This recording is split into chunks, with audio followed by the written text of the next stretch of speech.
Good morning, everyone. To the folks in the audience, my name is Eli Al-Shantiri. I'm the Vice Chair of ROMA. First of all, I'd like to thank Dan, Graydon, Barbara, and Sonia. You have added a very important conversation to our conference. Thank you very much, folks. Thank you. Thank you, sir. Graydon? Thank you, sir.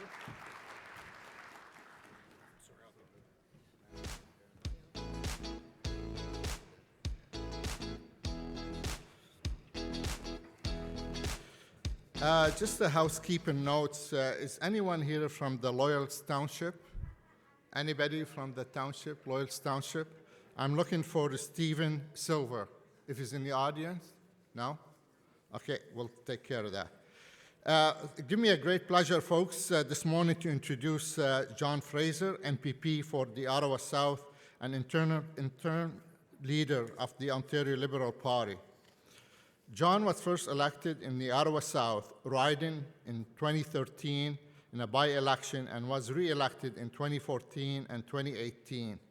John has been interim leader of the party since June of this year, and I think within 45 days from now, John will be unemployed, I believe. John Fraser, unemployed as an interim leader, sorry, not as an MPP. Yeah, that's not a great thing to do that to my colleague from Ottawa, anyway. So John has been a member of the Ontario Liberal Party for over 40 years, but I think he was 11 when he joined, so I have to suck up to him now, where he has volunteered as a riding president, worked in the constituency office in Mr. McGuinty's office in Ottawa. He was the executive director. As a matter of fact, for me being in Ottawa and being involved in the municipal politics, we used to call John if we want something done for our community before we call Mr. McGuinty, because John was available to us all the time. So without further ado, I want to have a warm welcome to my colleague, John Fraser, and you'll be employed in 50 days from now. Don't worry about it.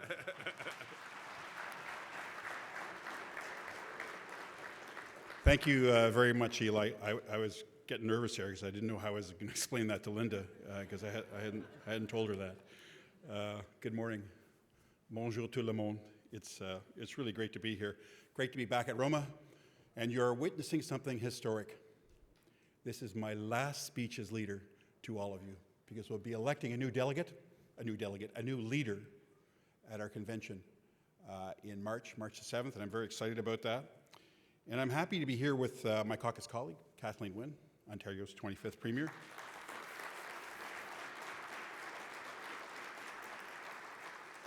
So I want you to bear with me because I want to tell you a little story. So there might be some people from southwestern Ontario here who know the story of Dan Duma, who was in Windsor. He came back from Alberta. He was dying of cancer. He wanted to die at home.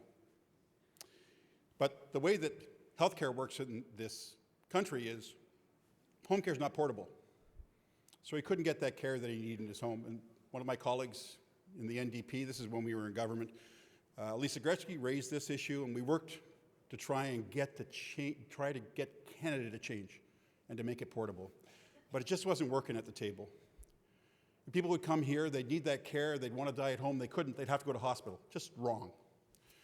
And so it got close to the end of the mandate of the government. And this was a small change, but a very, very, very important change to a few families. And as you can imagine, you know what it's like when you get to the end of your council term. You're trying to get everything done, and in government we were trying to get lots of things done. Lots of big things. A lot of work. And I went to, I was the parliamentary assistant to the Minister of Health, and I went to Premier Wynne at the time. And I said, look, we got to change this. It's really wrong. It might only affect 100 or 150 families every year, but for them, it means everything, right? At that point, nothing else matters. And so, cabinet agendas are full and Treasury Board agendas are full. And Kathleen Wynne made sure that that regulation change got on the agenda in the midst of all the stuff that was going on. And what that says, it says a lot about the kind of person and the kind of leader that Kathleen Wynne is. At the core, at the center, what she really, really cares about is what's most important to families. And she wasn't going to leave anybody behind. and I'm proud to sit with her in the legislature, and I want to thank her for that.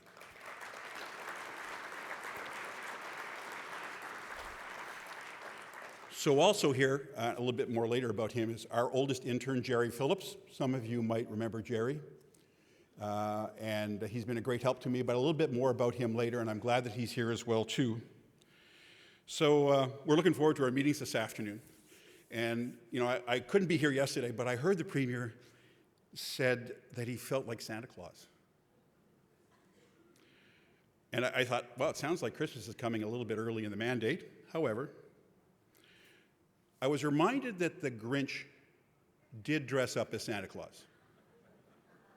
So here's hoping that his heart grows 3 times larger. So on a more serious note, I'm really happy to hear that the government's continuing our commitment to rural broadband. I think it's critical, it's important. And in my opinion, we can't do this fast enough. All of us. I don't care what party stripe. We can't afford access to, high-speed internet. Access to the internet is an economic driver, and we can't afford to leave any person, any business, any community behind in this province. It's like electricity was 100 years ago. It's an essential service, and I support ROMA 100%.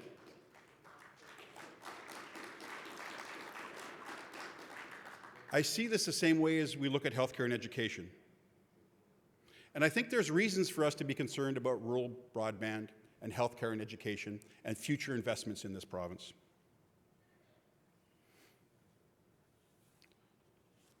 We need to be concerned about the government's ability to invest in those things.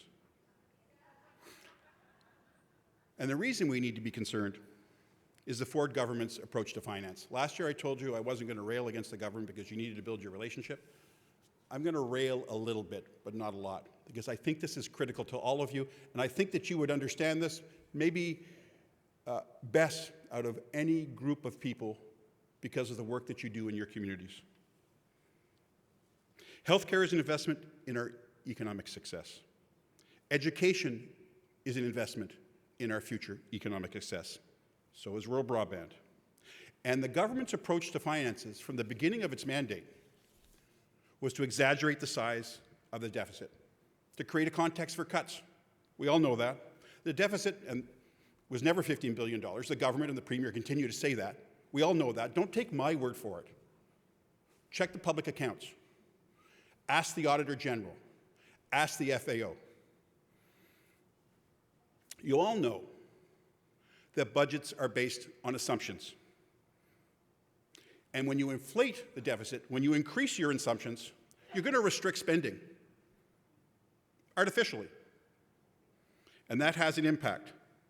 Now the government, because that's important to Ontario families, now the government has projected deficits till 2024. 2024. But if you look hidden inside their numbers, go and check the fall economic statement. Don't take my word for it. Talk to the Financial Accountability Officer. Is there's $10 billion over 4 years in unannounced tax cuts. They're baked into the numbers, $10 billion unannounced tax cuts. Another $1.5 billion in unannounced or undisclosed program spending. They're in a deficit, but they're going to cut taxes. Could any of you do that? No. Would any of you do that? Maybe some would. I think most wouldn't. 50 years ago, we decided we would be, maybe a bit longer, we decided we'd be a province, and we'd invest in those things that would bring our future success. We invested, we made sure that people were healthy, and it was accessible to everybody, that education was accessible to everybody, that electricity was accessible and maybe too affordable for everybody because we had a bigger bill to pay, but we made those decisions. We made those commitments to people because we believe Ontarians knew we needed a good education system. Bill Davis believed that. Dalton McGuinty believed that. Kathleen Wynne believed that. Those things cross party lines. And my concern right now is the government is artificially restricting spending, and that's going to have an impact on our kids and our kids' kids.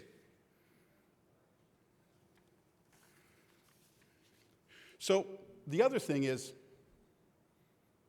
you're dependent on our relationship. We are dependent on your relationship with you as well too, but we're the bigger partner. So you depend on us to partner with you to build things that are important for your community. Roads, bridges, sewers, kind of on our end, hospitals and schools. We're partners. And our approach in government with municipalities was that you're our partners, that we're going to work with you. You know, I'm proud that we had a municipal upload of about $2 billion annually. That showed our commitment to partnership. Now, we didn't always agree on things, and there's things that happened in your communities that you're maybe not happy with us. That's just the way things are sometimes. You can't get everything. But our commitment to working with you was solid. And I'm very, very proud of that. So, you may have been here last year, and I'm running short on time here. I got to keep checking this. I talked about, my mom being sick and how nothing else matters. When somebody in your family is sick, doesn't matter. When your child isn't getting the kind of support they need in school, nothing else matters. If a business in your community can't get access to the pipeline that's the future of the economy, nothing else matters. So governments have to be there to make those investments that you count on, that your families count on, that the people you represent count on, and we have to be there. It's not just a question of doling out money, which everybody likes, but it's a true partnership. That's when we talked about broadband, is we have to set a goal, and our goals have to be higher. Broadband, education, healthcare, it's not an obstacle, it's an investment. And sometimes I feel like the government is treating it as an obstacle for the financial path that they want to take. And it concerns me. It concerns me as a father, a grandfather, and as someone who represents 120,000 people in Ottawa South, just like you do. So, that's enough of my railing. I want to get something off my chest. Not that I just didn't already. So I've put up with a lot of trolling in the last 18 months from the Premier and his colleagues. First they said, you're the leader of the minivan party. I said, I was good with that. And as I said last year, the minivan was the workhorse of Ontario's economy and mums and dads across this province. And then when we went down to 5 caucus members, the Mini Cooper jokes started. So I said, that's fine. Just remember to check your review mirror, and objects are closer than they appear. So in question period one day, the Premier, he was a bit excited. And he said, the leader of the no-name party. And I went like, okay, well, if you're saying that we represent quality and value at an affordable price, we're good with that too. So the truth is, we're far from dead. We never were. We're 160 years old. We're a strong party. Notre parti est très vivant. Our party is very much alive. 1.1 million people voted Ontario Liberal in the last election. That's the biggest ever for a third party. It happened to yield 7 seats. And since June 2018, we've worked hard to build our party up. We've completely rebuilt our party structure, quadrupled our membership numbers, built up resources for our grassroots, strengthened our party's finances, and we've been listening to Ontarians across this province about what is important to them. We have shown that Ontarians that while our caucus may be small in number, we are effective. Last week, our caucus grew as we welcomed MPP Amanda Simard from the riding of Glengarry-Prescott-Ruskell. Nous sommes très fiers et elle est part de notre caucus et notre parti. C'est très important. Une membre de notre famille. And we're preparing for 2 by-elections in Ottawa-Vanier and Ottawa-Orleans. And we're very lucky because we've got 2 great candidates, Ottawa City Councillor Stephen Blais and School Board Chair Lucie Couillard. Great candidates. We're working very hard to get them elected. They're going to make great members. And in 6 weeks, our party will elect a new leader, and they'll have to put up with all the minivan jokes, etc. It's not that bad, actually. We have 6 excellent candidates who are crisscrossing this province and hearing from Ontarians. We're in the midst of writing a new chapter in a 160-year-old book. That's the Ontario Liberal Party. It's a very exciting time to be an Ontario Liberal. And Ontario Liberals believe that Ontario and its municipalities are partners in serving Ontarians. The mandates in the province and its municipalities have become intertwined over the last 25 years, partly through changes by successive governments, and more importantly, by the expectations of the people that we serve. I knock on doors, people talk to me about curbs and sidewalks and roads. You knock on doors, what's happening at the hospital? What's happening with the school?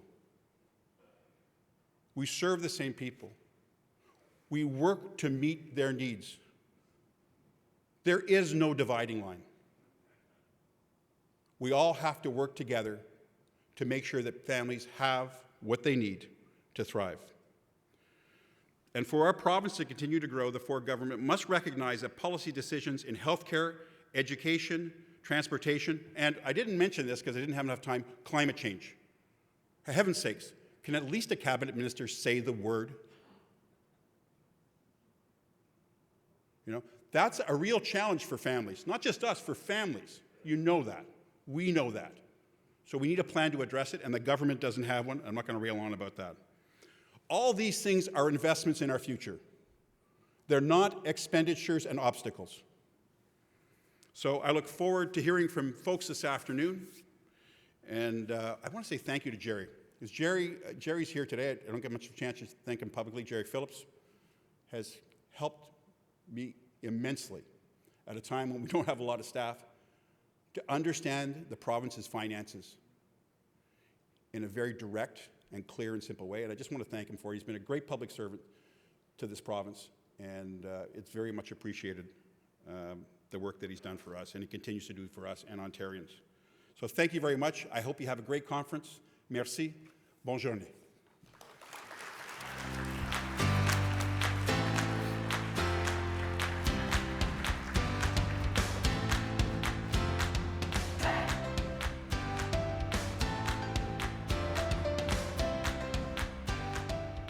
Merci beaucoup. Thank you, John, for that heartfelt presentation. We know you have a lot of municipalities that you're still meeting with today, and we greatly appreciate the time that you've been spending with us. Now, as many of you know, the Michael J. Smither question box is a long tradition of ROMA. Have you been here before? Have you heard the... Yes? Good? Okay. So, according to my sheet here, it says this panel consists of experts who will answer all of your questions. And I know they'll answer all of your questions because there's an exclamation point after that phrase. So we're looking forward to finally having all of our questions answered. I am pleased to introduce to you now the new Michael Smither question box moderator, Jody Johnson. Jody is an acting director of legal services of the Halton region area. Prior to that, she was the partner of Arid Bellis LLP, practicing in municipal and land use law planning. Before practicing law, Jody was Chief Administrator Officer, clerk for the municipality of French River, and also spent several years as advisor in the Northeastern Municipal Service Office of the Ministry of Municipal Affairs and Housing. Please join me in welcoming to the stage Jody Johnson.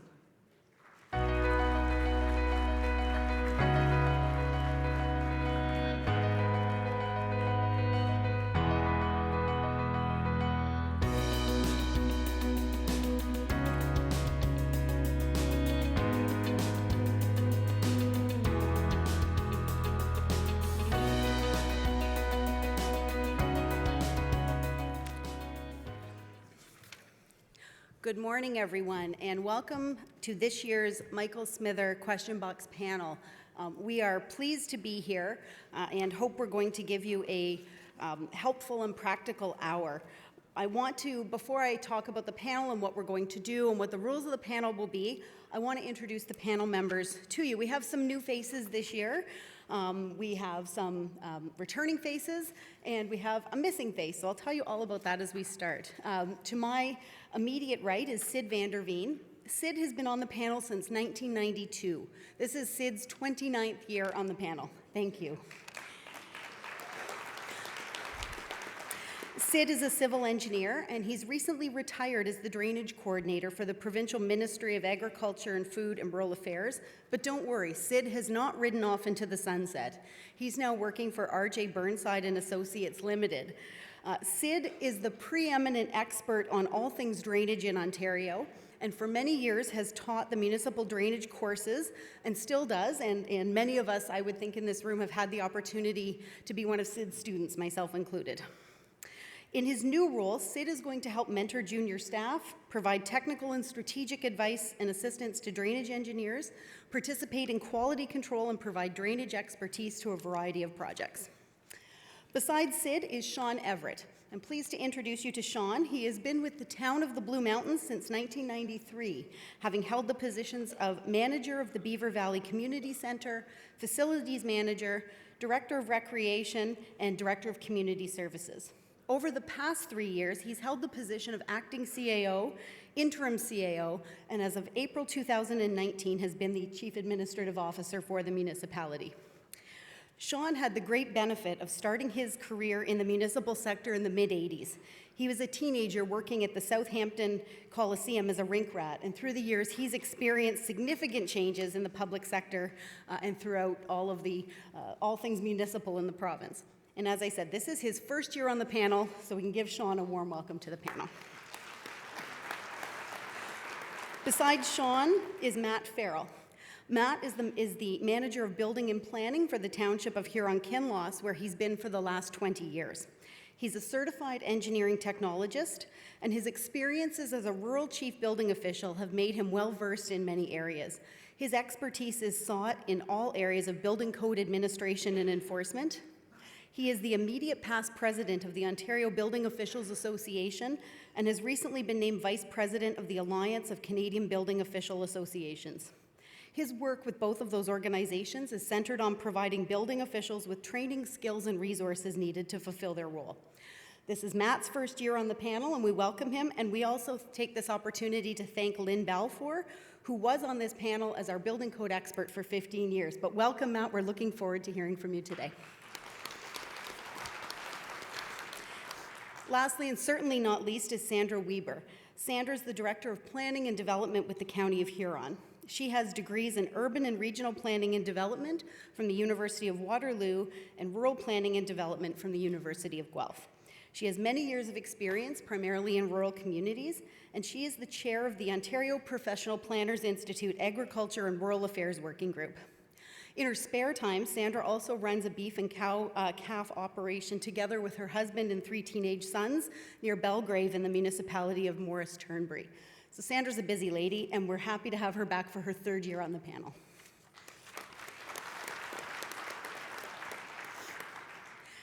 This question box is named after Michael Smither. For those of you who don't know, Michael was the publisher and editor of Municipal World magazine for many years, and his loss in 2002 touched many of us in the municipal sector, myself included. As a young administrator at that time, I benefited greatly from some advice from Michael and appreciated the time he had for people starting out in the business. It's fitting that his name continues to be associated with this panel. He chaired this group for over 35 years, and he enjoyed it and looked forward to it each and every year. His advice was always practical and well-received. Fred Dean carried on this tradition and was the great chair of this panel for 35 years. I'm humbled, and these are tough acts to follow, and as a panel, we hope to continue the tradition of practical, interesting, and informative advice. So to that end, let's get underway. We have some rules, very similar to the rules Nigel read for you yesterday at the Ministers' Forum. Written questions or questions we've received in advance will be presented by the panel, and then we will turn to questions from the floor. There are 3 microphones. Please line up at the mics and identify yourself, the office you hold, and the municipality you represent. No speeches and 1 question only, no multi-part questions. As with yesterday, the questions are not to be of particular local interest or a particular issue. Please generalize your question so that it pertains broadly to municipalities across the rural spectrum of Ontario. And my favorite rule, the rules are subject to change at my discretion. So I think we're going to jump right in, and our first question today is going to be for Matt. As the new person, we're going to put you right to the fire. Thank you. You're welcome. The question we've received for you is, councils can't direct chief building officials in their decision-making process, but councils also want to ensure builders and developers see their municipalities open for new construction. How can we encourage a more supportive approach? Thanks, Jody, and thank you to the ROMA Organization Committee for having me today to present as well as part of this panel. It's a great honor. This is a question I get quite often from various council members from across the province, and I think all councils want to be seen as a development-friendly environment, which can be done. Our role as building officials is to protect occupants' health and safety within buildings, but at the same time, we have to realize that there is a customer service role ingrained in that as well. We can't strictly be an enforcement body. We hear a lot about culture within an organization, and I think that comes top down. So as a council, I think it's your obligation to lead that movement and encourage your staff to work towards building a culture that's inviting to their residents and helpful as well. There is sometimes reluctance from our profession to be overly helpful in some regard. But there is a balance that you can achieve, so it's working with your staff to try to achieve that in a way that will encourage development, but also protect the residents. It's also about comfort. You have to put some trust in the staff that you have to make the appropriate decision, and they have to be comfortable that you have, or that you have their back when making those decisions as well. We have a tough role, but we also understand that you have a tough role as well. And the more we understand that collaboratively, I think the better it is for municipalities. Thank you. Great, thank you. Sean, we'll jump right in with your first question as well. How can municipalities deal with an increase in short-term rental accommodation? Thanks, Jody, and just want to echo Matt's comments and thank you for the opportunity to sit on the panel. In regards to short-term accommodation, the Blue Mountains, we have annually over 2.5 million visitors, and short-term accommodation is something that we've had since 2008. Then it went through an OMB appeal, and then in 2015 we actually had our bylaw in place. We're in the process now of doing a new short-term accommodation bylaw in a form of a municipal licensing bylaw. That's something that we've engaged the local residents as well as the industry stakeholders, and are trying to come up with a robust licensing program that really identifies each type of STA, whether it be a bed and breakfast or a commercial rental or resort unit. Legal non-conforming. I think what we're hopeful is we can become sort of the model for other municipalities to take a look at. We believe that the municipal licensing bylaw gives us a more robust program and a little bit more clarity for those, not only in the industry, but the public. I know what we experienced was my first meeting that I had with the short-term accommodation and the residents, they both loved the bylaw, but they had significant issues with short-term accommodation both ways. So that identified to me that there was just a bit of confusion, or not a bit of confusion, a significant amount of confusion about what the bylaws. So in regards to the short-term accommodation, I think I'm hopeful that maybe next year we can, the Blue Mountains can actually be at this conference, maybe talking more about short-term accommodations and hopefully the successes. The one piece that we are also looking at is establishing our the ability to do administrative monetary penalties, and the Blue Mountains actually may have our own hearing tribunal to take it out of the provincial offences courts. So those are some of the mechanisms that the Blue Mountains is looking at. But Airbnb, all those different types of opportunities, at the end of the day, Airbnb is a short-term accommodation if it's under the 30 days. So I think lots of municipalities are getting more interested in the short-term accommodation world. It sounds like there's a lot of tools at the disposal of municipalities, but it's really in large part an exercise in engagement with your community, as well as people interested in providing those services and having some of those conversations. Since we're speaking about short-term accommodation and housing, maybe the next question is best to go to Sandra. Sandra, we've been asked, what can planning do to help increase the housing supply and make it more affordable? Thank you, Jody, and good morning, everyone. Housing and affordable and attainable housing certainly is a topic that's been talked about a lot at this conference, and I know is a priority for many municipalities across the province. And I think that planning can play a role in trying to increase that housing supply. And I really think it takes a balanced approach. There's lots of partners in this, but on the planning side of things, I think, you know, taking a look at our official plan policies and zoning bylaw provisions and looking at those with an affordable or attainable housing lens, and, you know, opening them up a little bit, making them more flexible, looking at, you know, what's the common amendment always occurring for some of these types of units with increased density, and maybe seeing if that could be addressed in another way, just trying to avoid the number of planning applications that it takes for that supply. Also, you know, looking at your land supply and making sure that you have pre-zoned some properties that are appropriate for higher density, and having those, you know, having that zoning sort of taken care of already for people that come in to do housing developments. And the balanced approach, I think, is, you know, when neighbors are in front of council sometimes opposing a different form of housing, is to think about, our county is looking at developing some residential design guidelines to, you know, make sure that what's being built does fit in with the community. So trying to balance the approach in that way. And also, I think there are some innovative things happening out there with even with employers that are taking initiative in this. We have a theater in our county that has or is in the process of building some dorm-style housing for their stage production crews. So, you know, there are lots of innovative things happening out there, and I think a few of the other members on the panel might have some things to add to that as well. Thanks, Sandra. I think I heard something interesting in what you said about the theater company and some innovative housing. Sometimes the terms innovative and building code don't always go together. Matt, what role does the building code in your type of work play with some of these innovative things that are starting to happen? Is that a crack at the building code that's Never. too restrictive? No. Just checking. It's kind of funny that they put a planner and a building official together up here, because we don't typically get along, and it's even worse that you have a Huron County resident, a Bruce County resident that's right across the border from each other. But Sandra is a cattle person, so I have a soft spot in my heart. So I actually agree with a lot of the things that Sandra's saying.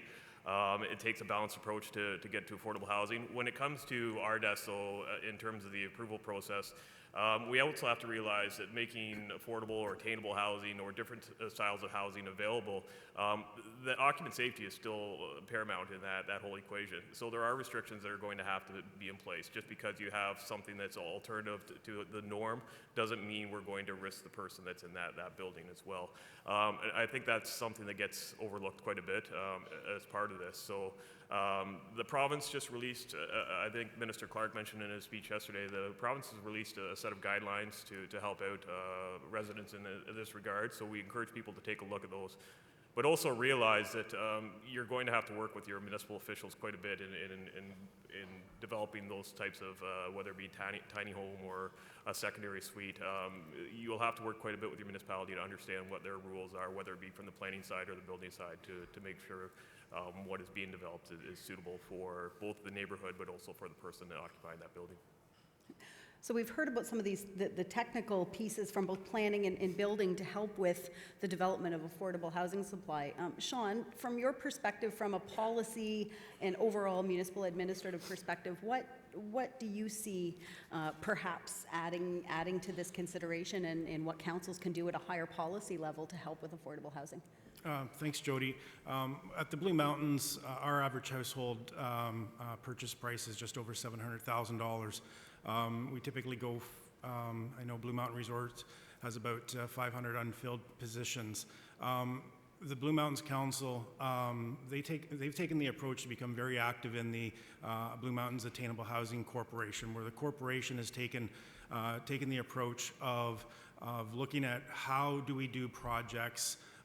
They've worked with Strategy Corp, recently did a request for information, and hopefully in March of 2020, we'll be going out with an RFP to the masses to see if there's any ideas out there for potential projects. Blue Mountains just recently purchased a significant piece of property for the purpose of an attainable housing site. So I think from a council perspective, I've seen great momentum with the Attainable Housing Corporation, especially from the standpoint we got away from the Attainable Housing Corporation in its infancy dealt with a couple of projects, secondary units as well as down payment assistance programs. But because of the pricing that was, I think it was under $400,000, you could submit. Town of Blue Mountains, you can buy a lot for $400,000. So the Attainable Housing Corporation, I think, has become nimble. They're just on the verge of hiring a new chief executive officer for the corporation. So they're doing some really great things. I think being innovative, but at the end of the day, I got to thank our council for taking the initiative to actually purchasing the property and considering other properties within the town. Like from a policy perspective, we've got a couple brownfields that may be really good opportunities for additional projects, which may have some funding because of the brownfields. So I think ultimately, from a council perspective, endorsing the priority of the attainable housing. The goal for the attainable housing for us is roughly between $725 a month for rent for a one bedroom, up to around the $850 for a two bedroom. That's what we believe, and the work that we've done has identified for the service industry. That's the range that for the rentals that we'd be looking for from a pricing perspective. So ultimately, the policy coming from council is if it is a priority, take the steps to become motivated and move forward with those types of projects. Thank you. This is a big issue, and I don't, we haven't purported to give you the full range of magic answers today, but we hope in hearing from different perspectives on that question, you've got one nugget at least that you can take back and think about when you head home. I think before we open up for questions from the floor, hopefully people have some. I think I have a question for Sid. Sid, we've been asked what new technologies or developments are available to meet the competing demands of faster drainage and minimizing flooding. Good morning, and first of all, welcome Jody in the new position. You're doing a great job. Anyways, this is a great question, particularly when we start dealing, or within the last 2 weeks, we've dealt with what? I've heard anywhere from 3 to 9 inches of rain in a 24-hour period on frozen ground. I expect that a few of you have experienced some drainage issues out there. So what are we doing? It's a great question. I'm going to be dealing with it mostly from an agricultural, rural perspective. And there's no question that the conditions today are aggravating the problem. And what I mean by that is farmers, the profit margins are narrower, so they can't afford to have 2-3 acres of water on their land, and so they are draining, and they're draining more intensively than they have in the past. And also, as farming operations get bigger, we seem to be eliminating those 5, 10, 15 acre fields. And when we do that, we eliminate the fence lines, which are little storage retention areas. So again, it increases more surface runoff. And we also have more development pressure. And I mean not just development from agricultural to commercial or residential or whatever, but also in parts of the province, development from forested land cleared into agriculture, all of which has a dramatic impact on runoff. So what do?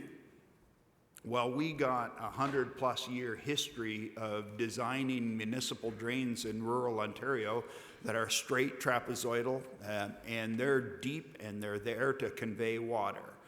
Well, that's not always the issue or the best way of dealing with things. So I've got 4 ideas that for your consideration, and I'm assuming that many of you are council members, so keep this in mind in terms of council decision making. First of all, drain smarter. And what I mean by that is because we have this history of let's get the water off as quickly as possible, that was the priority. But now I suggest that it should be a 2-pronged approach. There's times that you need to drain, but there's also times that you need to retain. And what I mean by that is you still need to provide drainage for those areas that need drainage, your communities, your agricultural lands. But there's opportunities often on the landscape to use the topography to retain water even temporarily on the landscape, almost like a rural equivalent of a stormwater management pond. Slow things down so that you can infiltrate and at least reduce some of the peak flows downstream. So that's the first one, drain smarter. The other one is work with nature, and I'm going to throw out some municipal names here. Staff in Norfolk County, this is probably 20 years ago, pioneered approach of what they called the Wetland Drain Restoration Project, where they used the Drainage Act to actually build water control structures to recreate or enhance wetlands. So storage of water infiltrated into the soil and again, worked with nature. Third one, controlled drainage. This isn't going to be as much within council's direct influence, but controlled drainage is tile drainage systems, so agricultural tile drainage systems that have almost a control that you can limit the amount of water that's coming off. In Huron County, in Huron View, it's very rolling landscape, and what they did was they had a demonstration project where they did contour drainage so that the tile systems were put in on a very flat grade, even in rolling terrain, and they were able to control the amount of runoff coming off of the tile drainage systems. So the tile systems are still working, but there are times that they can also retain water. And then number 4, protect your wetlands. I always got laughed at the ministry. You're the drainage guy who talks about protecting wetlands. And yeah, it's because they are important features. Obviously the environmental, the ecological features, but also just from an environment, from a water retention. Don't accommodate anything that might even suggest draining even small wetlands. That doesn't mean that you can't manage your existing drainage system so that you control. Wetlands can expand and create problems. I'm dealing with a project in East Garifraxa where wetlands have expanded and are now flooding a county road, and so we're trying to manage that, but we will not be draining the wetland. So again, summary. Not all things work in all situations. There's a bunch of different tools out there, but I love the idea of thinking about drainage differently. Sorry, long answer, Jody, but I love that question. That's a lot of great information, Sid. I think, again, there's a lot to work with there, and people can think about doing things differently, or at least maybe having a different consideration when a problem arises. Excellent. Do we have a question from the floor at mic 3? I should have said at the outset, we have a missing panelist today. Our friend Rob Walton had a scheduling conflict and isn't with us, and his expertise is public works, engineering, and municipal operations. So go kindly on us with that topic. We'll do the best we can, but we're not the engineering folks today. Good morning. Good morning. Barbara DeBreen, Township of Southgate, County of Grey. My question is for Sid, and first of all, congratulations, Jody, and welcome to the stage. You'll do great. We have confidence in you. Thank you. Sid, talking about wetlands, I'm also on the executive of the Saugeen Valley Conservation Authority, and living in Southgate with a great deal of our rural area being agriculture and a lot of tile draining going on. What is being done in the industry to educate those tile drainage companies that are contracted to put in the tile drainage and are not consulting with the SVCA or installing tiles through wetlands? How can we better educate them so that the property owners are not finding themselves in violations? Great question. Thank you, Barbara. This is going to sound like a promotion. I'm also involved with the Land Improvement Contractors of Ontario, which have their convention this week, starting tomorrow, so I'm leaving here. Anyways, a couple of things. I mentioned Huron View, which is a demonstration project that was really targeted to the agricultural community and to the tile drainage contractors, where they showed different techniques. So that's the one. Number two, at this LICO Land Improvement Contractors Convention, we have a speaker. Tomorrow it'll be from Fisheries and Oceans, reminding them of some of the regulatory functions that are involved in some things. And in the past, we've had representatives from the Conservation Authority. So there is some of that education that goes on. The other thing that I've suggested before to CA staff is get to know your tile drainage contractors. The Ministry of Agriculture, Food and Rural Affairs has one location on their website has a list called Drainage Contacts. You might be interested to know your municipality. If you have a drainage superintendent, they're listed on there, but so is every tile drainage contractor. So again, I know this is not the right answer, but sometimes if you're not telling them that they need a permit, they'll avoid it. But if the CA folks are actually connecting with the contractor saying, you've got to do this, then they will be doing it. That's part of the business. So again, it's making sure that the CA is also enforcing. Go out there and tell them, and maybe get in their face a little bit. Thanks, Sid. Microphone number 1. Good morning. I'm Ted Smith, Deputy Mayor of the Township of Brock of the North End of the region of Durham. My question regards affordable housing and something that we all know we all need. A lot of the thrust seems to be from the province and other jurisdictions that the way to encourage affordable housing is to either defer or reduce or eliminate development charges. Development charges were brought in so development would pay for development. So my question is, for the municipalities that may have done any of that or are thinking of it, where do they replace those funds? How do they replace those funds? Do you raise development charges on other aspects of development, or do you put it on the general tax bill? Or I just wonder what your thoughts were on that, and whether that be the planner or the CAO, or I'm not sure who fits that best. Sean's going to jump in, it looks like, and I might be able to add a couple things to that as well. So from the standpoint of DCs, I know from a Blue Mountains perspective, we are in the process of looking at whether it be deferral, waiving DCs.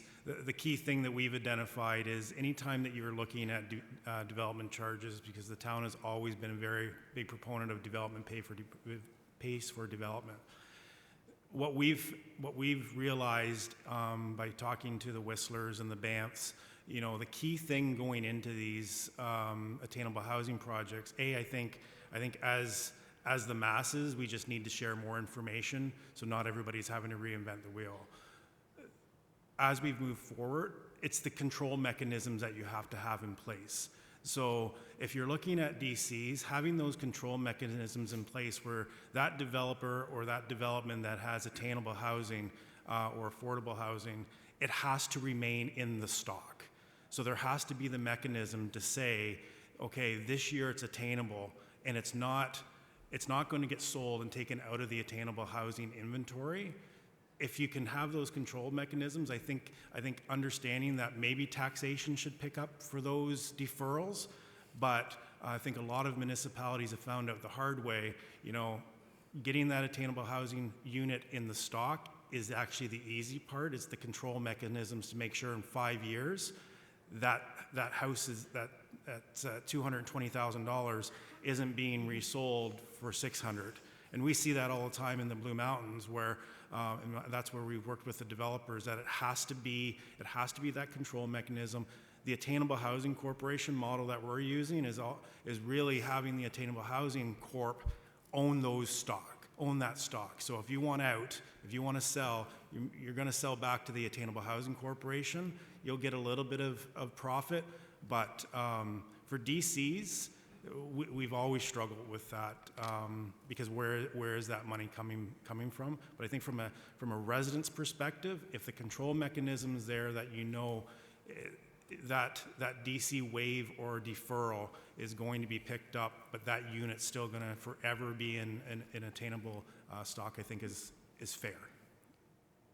And I think, just to add to that, in terms of DCs and the comment of growth paying for growth, we know right off the top, the way the legislation's structured, it's not 100% reality of growth pays for growth because of mandatory exemptions.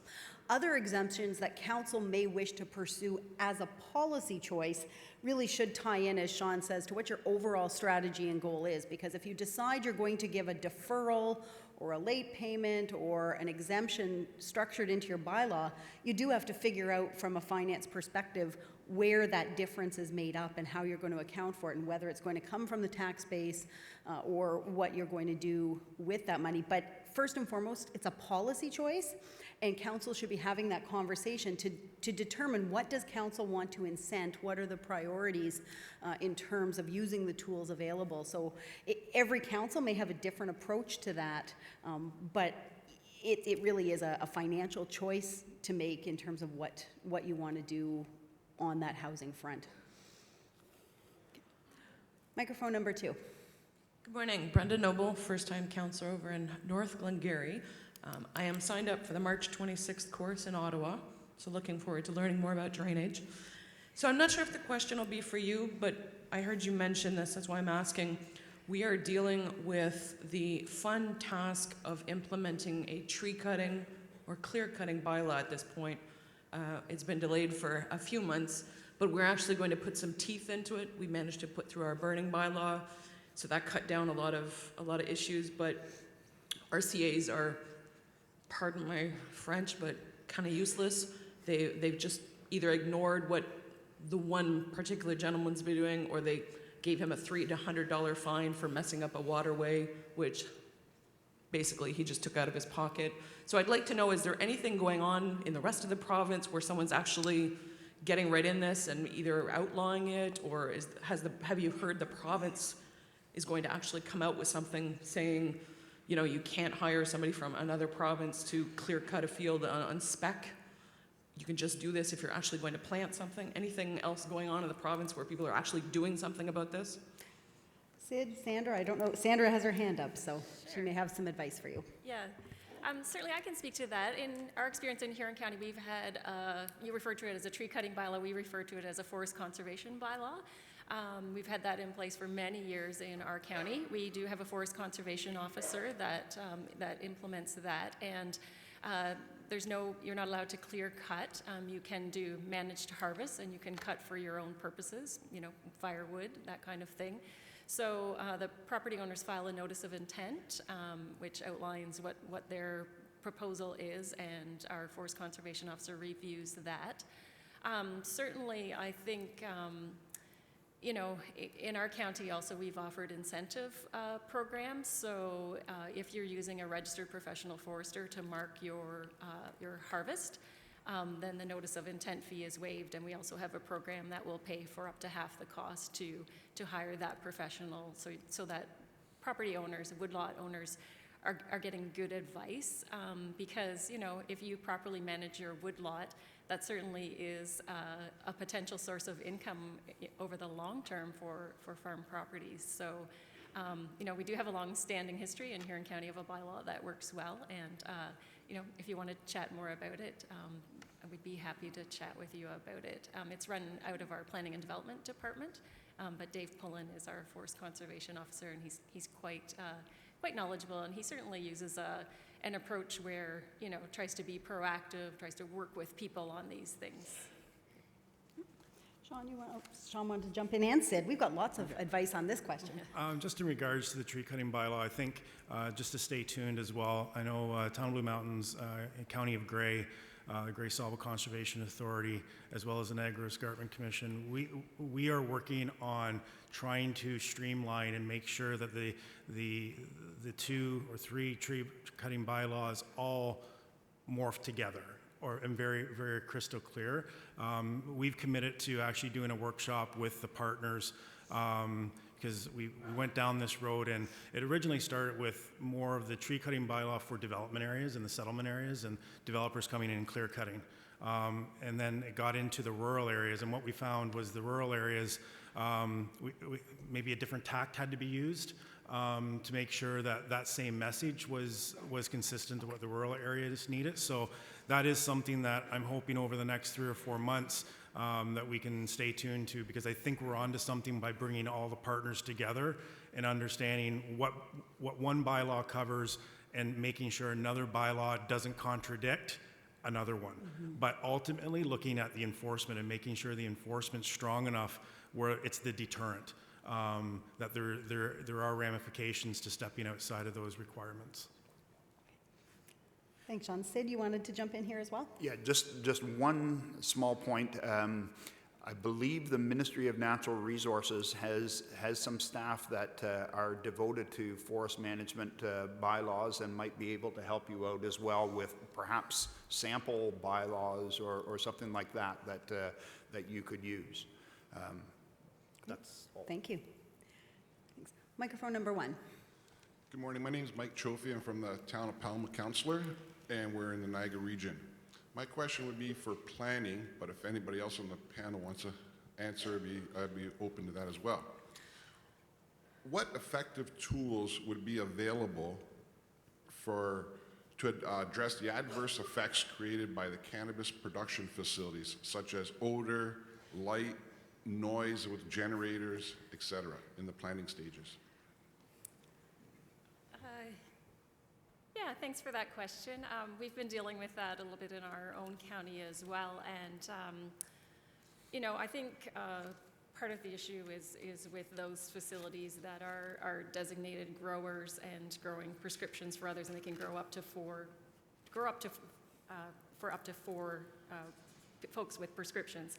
But that's leading to growing of hundreds of plants, and many of those are locating in, small greenhouses and things that don't have the air filtration control system, so creating a lot of odor for communities.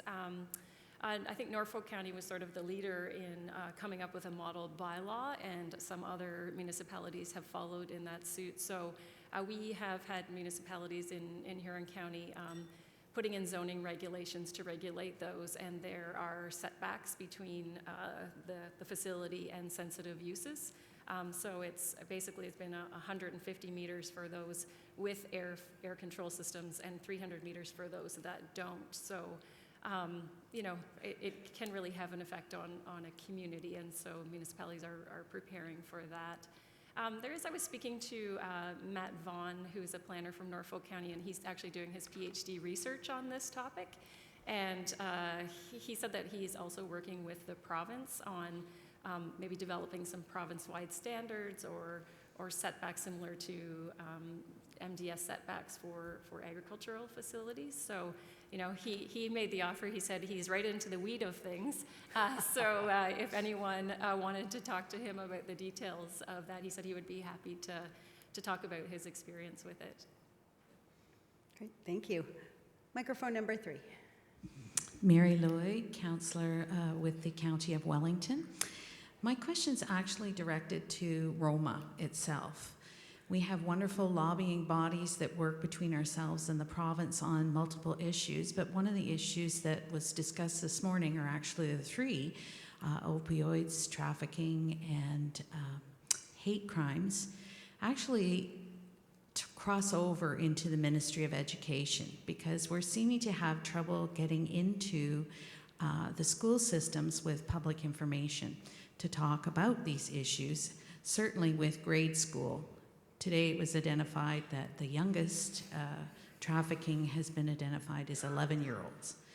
Public school trustees are elected officials as well, but we don't seem to have that bond that allows us to get in and really explore the opportunities for education and helping the young of our communities understand what's going on. So I guess it's really not a question for an answer, but it's a request for us to develop some kind of pathway into which to have these conversations, because certainly we want to protect our children, but if we're not allowed to take the information into schools, whether it be through Crime Stoppers or police initiatives or DARE programs or whatever, we're going to continue to have these problems. So I'm just asking for ROMA Board to look at that. Thank you. And I think even though you've directed that comment or question at ROMA, I think, and Sean, if you want to jump in here, you may also be appropriate to do so. But I think that just speaks to the continued importance of working together with ROMA, with your other municipal partners, with your school board representatives, your local community, and engaging in those broader community discussions in terms of things like the crossover between education, health, community and social services, and just continuing those conversations and being places like here at ROMA, like at AMO, like Phenom and your municipal associations, and continuing the dialogue. Sean, I don't know if you had any other thoughts on that from a broad community perspective. I would agree, Jody. I think over the years, what I've seen is just the willingness to look at more of a regional and overall, comprehensive approach. I think gone are the days of everybody doing their own thing. I think it's hugely important that from a ministry perspective, county perspective, all the agencies that, we just commit to working more closely together. I'm a big proponent of, it's a different style of meeting. Emails are great, but when I like seeing the whites of people's eyes across the room, and that's when you get things done from a collaborative approach. It doesn't matter if it's Ministry of Education or any other ministry. I think we should all be making time to sit down, work out the projects, work out the problems, and move forward. I think that's really what we're becoming from the public sector. Thanks. Microphone number 2. Hi there. I'm Bongo from the Township of South Algonquin, councillor there. This is just a question for the panel, and anybody can answer it. What advice do you have for developing dark sky policy with the intention of kind of just controlling the amount of high LED lights just shining everywhere in a rural environment? Sandra, do you have any thoughts on that? I don't want to put you on the spot, but I didn't know if maybe you'd encountered that. Yeah, I honestly don't have a lot of experience with it. When we have site plans submitted for approval, we certainly ask for a lighting plan to make sure that the light is not being directed onto neighboring properties and, try to control it that way. So there is a bit of a tool through site plan approval, but I'm not aware of other tools, but maybe some others on the panel might be. Being the furthest thing from an engineer I look at it as it all comes out of your engineering standards. Having the flexibility to have a range of engineering standard specifications and ultimately listening to your public. There are certain areas that you need a high level of light, but we see it in the Blue Mountains. We deal with it all the time that a new subdivision, does it need certain lights? Does it need the high intensity lights? And then we've even seen it with roads along the shoreline. They're navigational hazards, some of these lights, because if you're out in the bay, you see a light, you think it's the harbor, and it's just a road. So I think for me, it would be the recommendation would be have flexible engineering standards, and certain areas may require high intensity, some areas may not. I think the other thing you might want to keep in mind is always remember to go back to your tools in the Municipal Act. You've got broad spheres of jurisdiction. There are provisions that relate to health, safety, and well-being of your residents. And think about perhaps some of the creative use of some of those tools in terms of some of the regulatory framework you might want to look at and put in place. And I know there is a dark sky movement. I know there's some research going on out of places like Northern California and some different expertise. You might want to have a look at some of that as well. Microphone number 3. Daryl Moffat, Township of Seguin, Councillor. I want to have a question for Sean. Short-term cottage rentals. You guys sort of started it off and certainly went through a significant process. We in Seguin Township have been fighting the fight to minimize the environmental damage and certain views with regards to short-term rental. And I was just wondering if you could maybe give an update as to where you are and what you feel is working or not working, or what recommendations you may have for others here in the room. Thanks for the question. In regards to the short-term accommodations, I would say what our aha moment has been over the last 2 years is the short-term accommodation bylaw that we have is only to control those licensed. When I first got involved in it, I sort of chuckled because one of the offenses for demerit points was operating without a license, and I questioned, well, how can you give somebody demerit points if they don't have a license to begin with? So I think having the licensing, clearly establishing what the rules are for the licensed, but having the tools and understanding that licensing bylaw isn't going to control the illegal STAs. And really, the planning and zoning portions of that are what you can go after the legal. We believe we actually have 270 some licensed short-term accommodations right now, but we also believe we have probably closer to 300 illegal. We really want to focus our efforts on the enforcement side, not on the legals, because they're actually doing quite a good job and they're legitimate.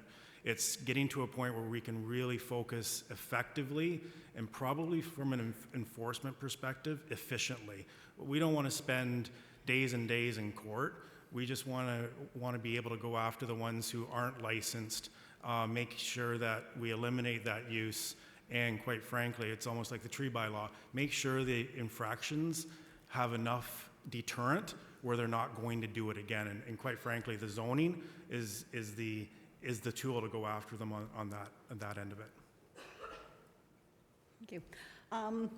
The mics are free, but while we're waiting to see if there's any more questions, I have another one that we've received. And this one, I'm curious to hear the responses on, because even though I spend my day sitting in an office at a computer doing lawyery things, my 20-year-old is currently an ag tech apprentice. He wants to be a tractor and farm equipment mechanic, and he spends his days out in fields fixing combines and doing all those great things. So I'd like to see a robust farming community in Ontario continue and thrive, but I also want to see rural communities thriving with a variety of economic development initiatives. And I'll be curious to hear the answer to this one. How are municipalities dealing with the pressure for wedding and event facilities on farms? That balance of farming space and, having events and attracting people to the communities. Where's the balance there? Yeah, I can speak to that one a little bit, Jody. Thank you. In our rural communities, you heard Minister Hardeman talk yesterday about how it's a multi-billion-dollar industry, and we certainly want to make sure that our farming areas are protected. But there is opportunity for some economic development in our rural areas and opening things up a little bit to what the province calls on-farm diversified uses. So those are those uses that are intended to be secondary to the main residential use and intended to supplement the income of the farmers. And OMAFRA does have a guideline on that municipalities can look to help them decide what is permitted in the agricultural area and what is not. But I know certainly there's a lot of interest in sort of wedding facilities out on rural properties, and I think the thing to consider really is sort of the size and the scale of those things. Like, is it truly secondary to the use? And the other thing that can be a limiting factor, and I know Matt will probably want to speak to these things as well, but is servicing. So if you have over a certain number of liters a day of wastewater, then you require an approval from the Ministry of the Environment. And I think sometimes when you're getting into that level of servicing and approvals, it's a good time to question, is this a use that's appropriate on a farm property, or should it be directed to an urban settlement area that has full municipal services? So, you know, there are factors to consider. We have also used site plan agreements to try to address some of the compatibility issues. You know, limiting the duration or number of events or number of guests, things like that. So that is another tool that you could think of. But there certainly are building code issues to consider as well. So I would let Matt speak to that. Yeah, so I'm going to tell you the bad news. Basically, century-old bank barns were not installed with fully accessible washrooms or exit signs for the cattle to understand which way to get out, or pull stations for fire alarms. So, and that's one of the issues that we find, especially when we get to these buildings that they want to be used on a full-time basis for these types of events. On a temporary basis, I think you can work with, you know, some builders and developers or owners to try to protect the safety of the occupants. It's when it becomes more of a permanent use that you have to look at these considerations. I think this is an area that the province has to also take a lead in, because it's something that all areas are struggling with. Temporary use or your non-standard type of event facility.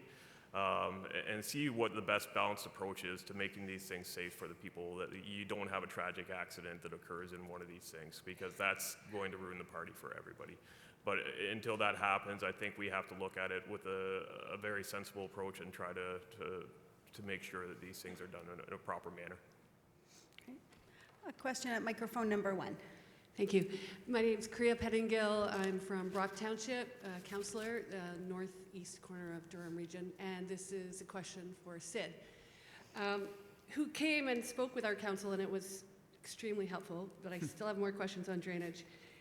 You talked about controlled drainage, about you know, the time to drain, the time to refrain, tiles with controls, and also, interestingly, you know, maybe developing a small relationship with local tile contractors. But when you talk about this ability for tiles to, you know, to sometimes retain and sometimes drain, are these the tiles that most farmers are presently using, or do they need new tiling equipment? And what kind of funding might they need? Or because I know I don't understand a lot about tiles, so how they would have this flexibility that you're talking about now. And it's so important, especially with climate change. Thank you for the question. And to a degree, I can't give you a straight yes or no answer to your question, because again, every situation is different. However, if the topography is flat, the tile has probably been put in with a very low slope. The control is very similar. It's not exactly like this, but if you pictured a tile outlet and you put an elbow on it, and it's up, let's say, a foot from the surface of the ground, that means the water level is controlled within that. It'll have to get to that level before it'll go out. But that only works in very flat situations. And those flat areas, they could be retrofit to accommodate some of these controls. For new situations, for new tile drainage systems, you're in a better position, especially now, because your topography is pretty rolling and you wouldn't be able to do that. But now they're starting to look at this contour drainage, where they actually install tile following the contour of the land. So it's, again, a very gradual slope, and they would be able to install controls on something like that. Now, again, this is new technology. That was what was in Huron County. Huron View demonstration project was the first that I've seen in Ontario. But I could see more of that happening, just because, again, it's not just from a flood control, retaining water in the soil, but it's also for the farmers to retain water in the soil to be able to use it during times that it's drier. So the technology is there. There hasn't been a huge uptake. As far as retrofitting, depends on the situation. I think Microphone number 2. Terry Cassidy from the city of Quinte West. I just wanted to ask the chief building official about what's happening with respect to changes in the Ontario Building Code and maybe even a national code around building homes with electrification for automobiles and other things that might help generate electricity, such as solar panels and so forth. Is there anything that you know of that's coming about, or is there any way of encouraging that? So the province is currently committed to work towards harmonization with the National Building Code. It won't necessarily mean that that's the end of provincial specific policies under the building code, but we want to ensure that the requirements are as much standardized so it promotes free use of materials and products across Canada, which is a good thing. Something we are happy to see. In terms of those specific things that look at energy efficiency or resource conservation or better use, sustainability, those things are being looked at the national level as well. They aren't necessarily going to be mandated, but they are going to be included as possibilities, what they refer to as trade-offs. So if you look at the whole house as a system and try to contain those components that reduce your carbon footprint, make it more efficient, those types of things. So they are going to be included in there. The other thing that the National Research Council is looking at is climate change and making our buildings more adaptive to it, which is going to increase the overall cost of housing, but it's also going to prolong the life as well. So these are important aspects that we have to consider as well in terms of the capabilities of housing in all buildings as well, because they will withstand major impacts with these severe climate events that we are occurring. So these things are occurring. There are changes coming quite soon to the National Building Code. It's going to be released probably within a few months. There are some changes that look at what you're suggesting in there as well. So that's encouraging, but the big impact will be seen probably in 2025. Our time is up, but I have one person at a mic who was there before the time clock went on. Do you have a very tight question that could give a very tight answer?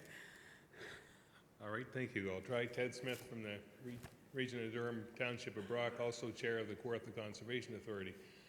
My question regards conservation authorities, and I've been a little disappointed a few times here at this conference on some of the comments regarding conservation authorities. Excuse me. To the best of my knowledge, all conservation authorities are governed by elected municipal officials and who ultimately bear the responsibility for the governance and the policies of those conservation authorities. To the planner and to yourself, the moderator, in your opinion, are there things that conservation authorities should be doing differently to help keep their municipalities happy, even though those municipalities ultimately make the decisions? We know they cost a lot of money to run, and they have governing authority. So that's what frustrates me, is that municipalities are running them, and then the municipalities are running them down also. I can jump in here, and this is a good way to end our panel today. And we heard some discussion in relation to the tree cutting issues, of the importance of everybody working together and continued dialogue. Obviously, that is an approach that's important. I think communication, the flow back and forth when you are representing the interests of your municipality, both as a councillor and when you're sitting representing the interests of a conservation authority on the board, making sure appropriate communication that both parties are happy with in terms of the level of communication, detail, frequency. Have a dialogue about that. What do you want to know about what each other are doing? I heard the minister yesterday talk about continued consultations about the roles of conservation authorities. Participate in that, pay attention to that, and continue those local dialogues, because I don't think there's one answer that's going to be the same for every municipality and every conservation authority and its relationship around the province. So I think that would be my biggest message leaving here on that issue today. Thank you for welcoming us today. Thank you very much, panel members, both returning and new. It's been an honor to have you today, and I hope we've left you with a couple of practical tips to take away and take home, and we look forward to seeing you again next year.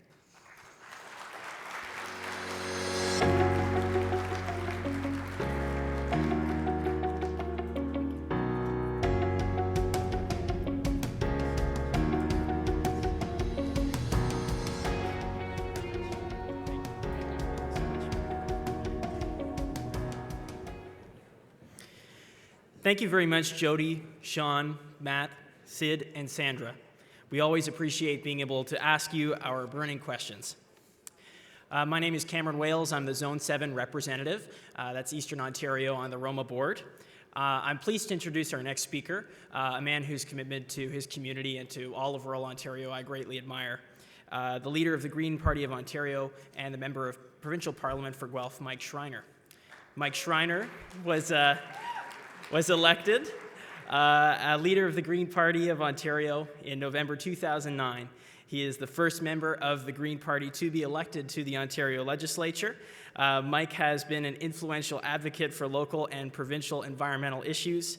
He's a successful entrepreneur and a small business owner, a champion for small businesses, local food, and sustainable communities. It sounds like Mike's got some fans in the audience, so please give a warm ROMA welcome to the leader of the Green Party, Mike Schreiner.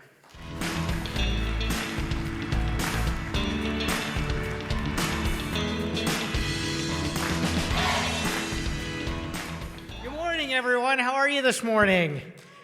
It's great to be here. Cameron, thank you for that kind introduction. And before I begin, I just want to acknowledge that we're meeting on the traditional lands of the Huron-Wendat, the Seneca, and most recently, the Mississaugas of the Credit. And I just want to acknowledge my shared commitment with you on the path to reconciliation and our role as stewards of this land and water for the next 7 generations. And it is such an honor to be back here at ROMA again this year, meeting with municipal leaders who are the stewards of our communities. This conference is always a reminder to me of just how the resiliency and the diversity of rural communities across this province and the people who lead them and what a difference you make. And I want to thank you for making that difference because it makes me proud to be an Ontarian. Last year, I talked about my admiration for the way in which municipal leaders check their partisan stripes at the door when you go into council chambers. And I believe we need more of that at Queen's Park right now. It's something that the Green Party believes in deeply, and that's something I do every day in my work at Queen's Park. And so while I'm ready to criticize the government when it deserves it, I'm also ready to work across the aisle on getting things done for people and communities. And I think that's exactly why my bill, the Paris Gulf Marine Conservation Act, the first bill ever introduced by the Green Party in the Ontario legislature, passed second reading with all party support last year. And I want to thank the many municipalities who voted resolutions in support of that.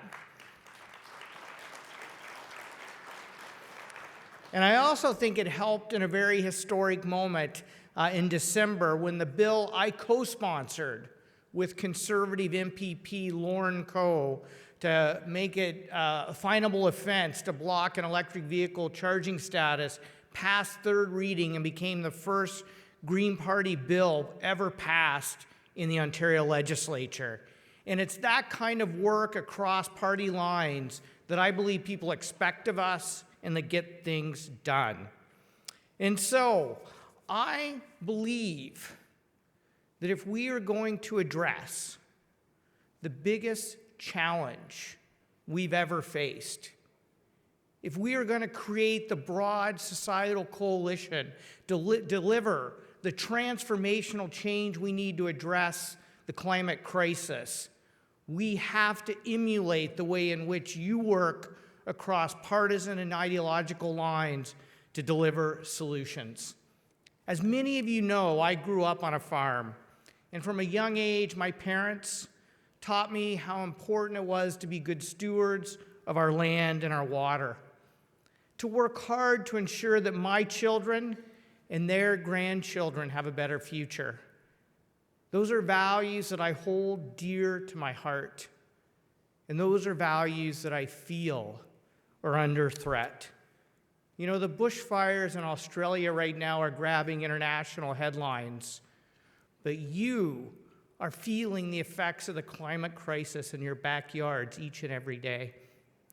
Ice storms, freak tornadoes in eastern Ontario, 100-year floods every year or two, lost crops, damaged infrastructure. The costs are mounting. As a matter of fact, one of the world's leading reinsurance companies estimates the cost of the climate crisis last year alone was $150 billion. In rural communities, you are on the front lines of the crisis, but you're also on the front lines of delivering the solutions. You safeguard our food and water. You support our local economies, and you deliver essential services and infrastructure that make our communities strong. And so if 2019 was a year that maybe wakened us to the climate emergency, I believe 2020 has to be the year that we act urgently on it. And while this government says it's taking action or that it believes in the climate change, its policies say something different. Cuts to flood prevention programs and tree planting programs, canceling energy efficiency programs that were helping people save money by saving energy. $30 million of your hard-earned tax dollars wasted on stickers that don't stick and a lawsuit sabotaging climate solutions. The bottom line is I believe it's fiscally irresponsible not to act. It's not only a moral imperative for our children, it's an economic imperative. We have to skate to where the puck is going, the $26 trillion clean economy. We know that global investors will put $355 billion a year into renewable energy each and every year over the next 5 years, $255 billion into electric vehicle manufacturing. And the question I have for Ontario is, are we going to lead that transformation, create those jobs, generate that prosperity in clean tech innovation, advanced manufacturing, bioplastics, STEM, precision agriculture, local food production, sustainable forestry and mining, electric vehicle manufacturing, and green building retrofits? But the one thing I know is that if we are going to deliver on that in rural communities, we have to invest in rural broadband internet. And so while I support the Premier's re-announcement yesterday of $315 million over 5 years for rural broadband, we have to be honest that that's a drop in the bucket. $63 million a year. As a matter of fact, it's $100 million less than what the previous government had pledged on an year-over-year basis. And so the bottom line is we have to invest more in rural broadband if rural communities are going to deliver the solutions that you can and we need you to deliver. So I echo ROMA Chair Alan Thompson's call to make rural broadband an essential service. I also call, thank you. I also call on this government to invest more in the services that make our communities vibrant, caring, and livable places to raise a family and to care for our parents and grandparents. Increasing class sizes and implementing e-learning programs will not improve education. The current education funding formula fails to reflect the vital role that rural schools play in our communities, and that must change. We need more long-term care beds and higher standards of care for our parents and grandparents. We need more investments in hospitals, primary care, mental health and addiction services if we're going to end hallway medicine. We need to change the funding formula to reflect the special needs of rural hospitals to serve our communities.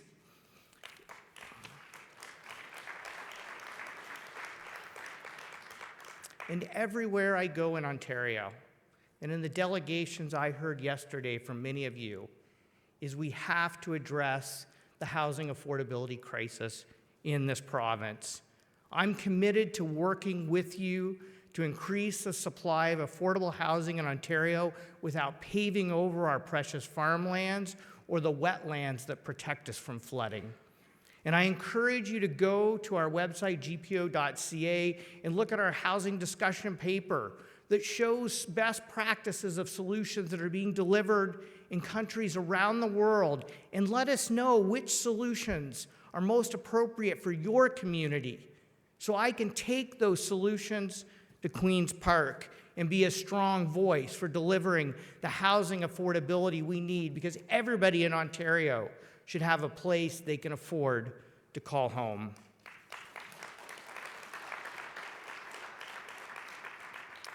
I want to be clear.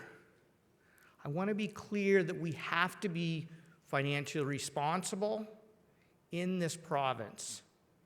But I believe it is irresponsible and reckless to continue to cut public services at a time when Ontario has the lowest per capita funding of any province in the country when it comes to delivering and investing in public services.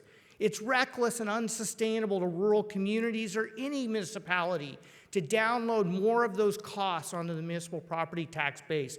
So we will work with you to deliver sustainable solutions that gets Ontario's fiscal house in order without cutting the very services that make our communities such livable and vibrant places to live, work, play, and invest. And I want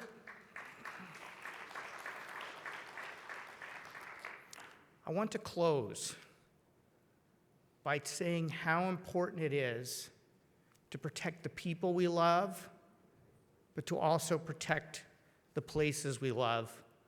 I know the Premier talks a lot about cutting red tape, and I'm all for cutting needless red tape, but I want to be clear that the laws that protect our water and our farmland and public health is not red tape.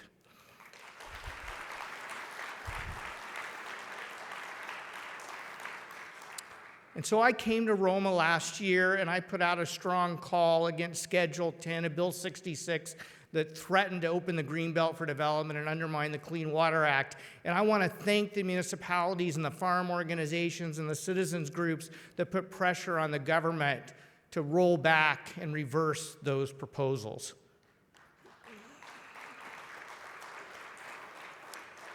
But I also want to say that Bill 132 brought in some changes, and particularly changes that threaten our water from aggregate extraction, changes that AMO actually came to committee and said, could you pass laws indemnifying municipal councilors from their legal obligation to protect water, because the province is undermining our ability to do that.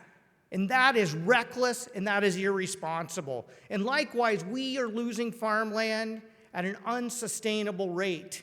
And let's be honest, the food and farming sector generates over 800,000 jobs in this province, contributing almost $50 billion to our province's GDP. So why would we pave over the asset base that generates all that prosperity?